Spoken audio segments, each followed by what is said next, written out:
The deck of a railway bridge is typically built of wood timbers called bridge ties. They're bolted to steel support beams, located on concrete piers over the water or gully below. The rails on which the train travels are bolted to the wooden ties. Wood absorbs the noise and vibration of the passing train. The load the railway bridge will carry determines the size of its ties. To calculate the load, engineers factor in the number of tracks, volume of traffic, weight of the transported cargo, and whether the bridge is straight or curved. A curve will put additional stress on the structure.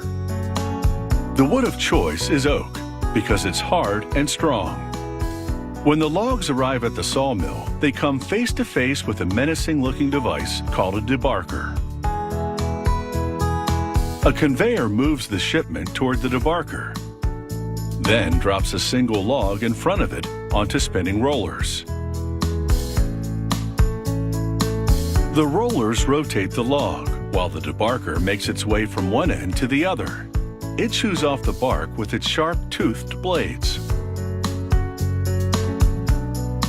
What the debarker shaves off is put to good use.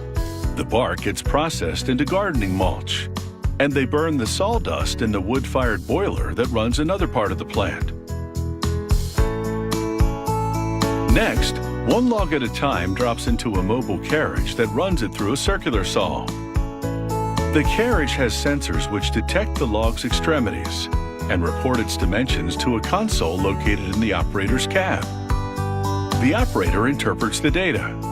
Using a joystick controller, he flips the log into whichever position maximizes the yield.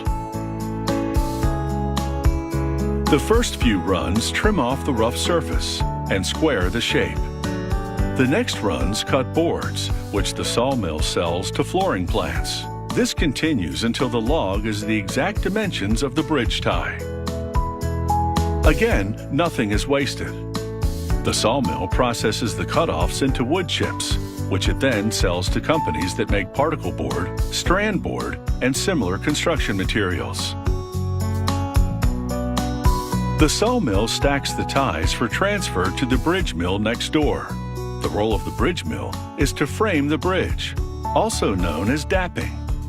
That's the process of making the specific holes and notches in each tie for attaching it to the steel beam on which it will sit.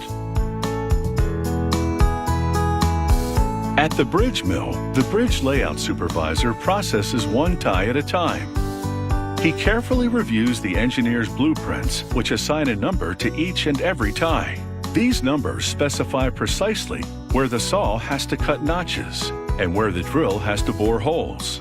The locations of these notches and holes vary depending on the tie's position on the bridge, so he must follow the blueprints meticulously. After measuring and marking it all out, he sends the tie to the dap saw. The operator sets up each cut, lining up the mark with laser lights, which indicate the location and the cutting depth of the blade.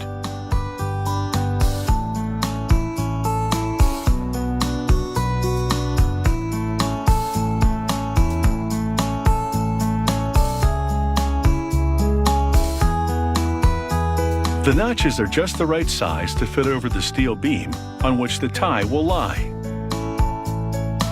Next, a worker using a drill press bores holes for hook bolts, which go through the tie to secure it onto the steel beams.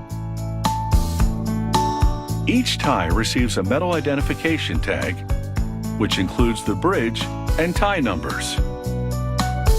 On each end, workers nail on a mesh plate made of rust-proof galvanized steel. The plate has teeth designed to grasp and hold together the wood fiber to prevent the end from splitting. After nailing the ID tag to one of the end plates, workers force in both plates with a press.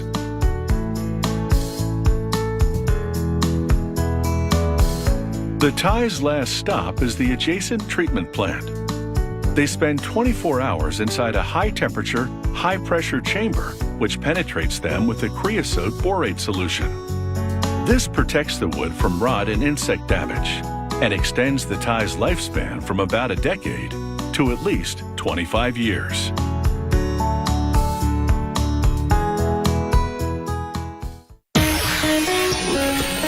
again.